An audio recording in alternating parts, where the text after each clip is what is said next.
भाई से शुरू करते हैं। रमता की किताब में लिखा हुआ है ना। तो अब उन्होंने एक बात लिखी है, वो तो इम्पोर्टेंट नहीं है कि उन्होंने कब पढ़ी क्या पढ़ी। उन्होंने ये बात लिखी है कि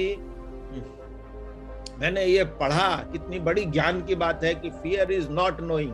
तो मेरा मन किया पूछने का फोन करके कि फियर इज नॉट नोइंग तो लिखा आपने पढ़ लिया, अब ये बताओ मेरे, fear is not knowing what? हाँ, not knowing who you are. Fear is not knowing who you are. मैंने बोला था fear is not being in trust, ठीक है, which is same as fear is not knowing who we are. If I know who I am, if I trust, then I will know that there is no separate entity here, only I exist, and I am projecting whatever I am seeing, whatever I am fearing. तो fear है कहाँ फिर? किसी को कुछ बोलना है इस पे? क्योंकि खाली कवर करने की बात नहीं है। मैं चाहता हूं कि जो बातें की जा रही है उसको अच्छी तरह से समझो, प्रैक्टिस करो, उसको जीवन में उतारा जाए। क्योंकि ज्ञान बकर बकर बकर बकर ज्ञान देने की क्या होने वाला है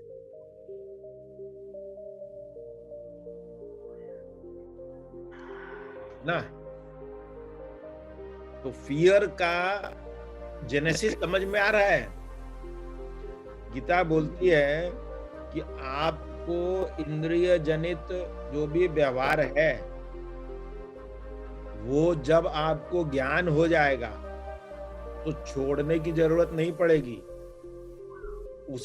उसी तरह जिस तरह दूध में अगर मक्खी पड़ी हो तो वो दूध आप नहीं पीते। तो जो आपके इंद्रिय जनित व्यवहार है वो दूध में पड़ी मक्खी की तरह है। जब आपको पता चल जाएगा कि ये मक्खी निगल रहा हूं मैं, मक्खी निगल रही हूं मैं, उस दिन फियर और फोबिया सब खत्म हो जाएंगे। ज्ञान जिस दिन हो जाएगा उस दिन तुम भी ऐसे ही बोलने लगोगे चार आदमी के सामने अपने आप। उस दिन पढ़ने की, तैयारी करने की वो सब जरूरत नहीं पड़ेगी। उस दिन वो भय भी नहीं रहेगा, परफॉर्मेंस का भय भी नहीं रहेगा। उस दिन बोलने लगोगी। तुम्हारे अंदर नहीं समाया था, वो तुम्हारे सरफेस से रिफ्लेक्ट हो रहा था विशाल जी का ज्ञान। अंदर समाई हुई चीज निकलती है क्या कभी? तुम्हारा क्या है, तुम्हारे में तुमको वो रियलाइजेशन है अल्टीमेटली, ठीक है, लेकिन तुम उसमें रह नहीं पाती हो। तो उस समय उनके संसर्ग में, संगत में, हम लोगों की एनर्जी में, इतने लोगों की एनर्जी में इतने दिन रही थी, तो वो एक लेवल तक तुमको मतलब रिफ्लेक्शन में आ गई थी तुम उसके, तो उस समय शेयर कर पा रही थी। तो जिसको भी ना, देखो क्या हो रहा है कि स्क्रिप्टेड बातें लोग कर रहे हैं। स्क्रिप्टेड बातें करने के लिए ज्ञान की जरूरत नहीं होती है, ठीक है। और वो जो अपने आप को मास्टर बताते हैं स्क्रिप्टेड बातें करने वाले, वो मास्टर नहीं है, उनको बोलते हैं वाचक।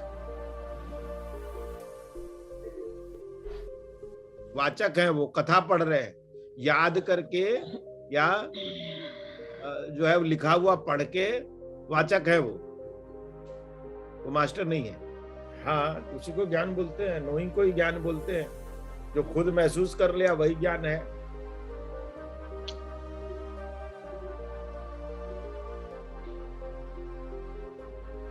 एक श्लोक है गीता में, विषया विनिवर्तन्ते निराहारस्य देहिन रसवर्जम रस अपि अस्य परम दृष्ट्वा निवर्तते।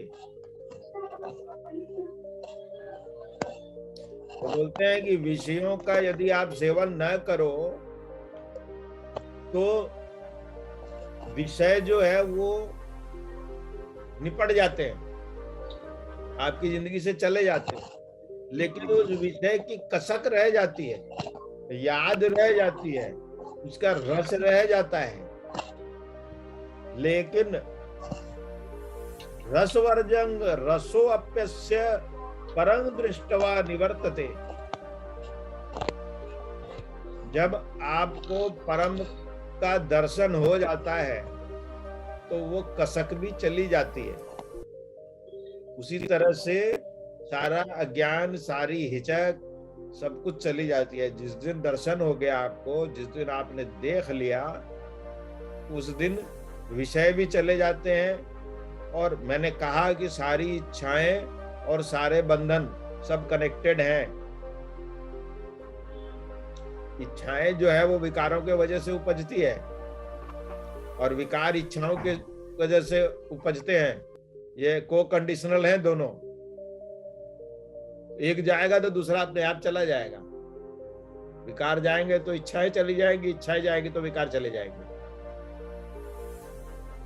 तो परम के दर्शन होने से ये उड़ जाते हैं।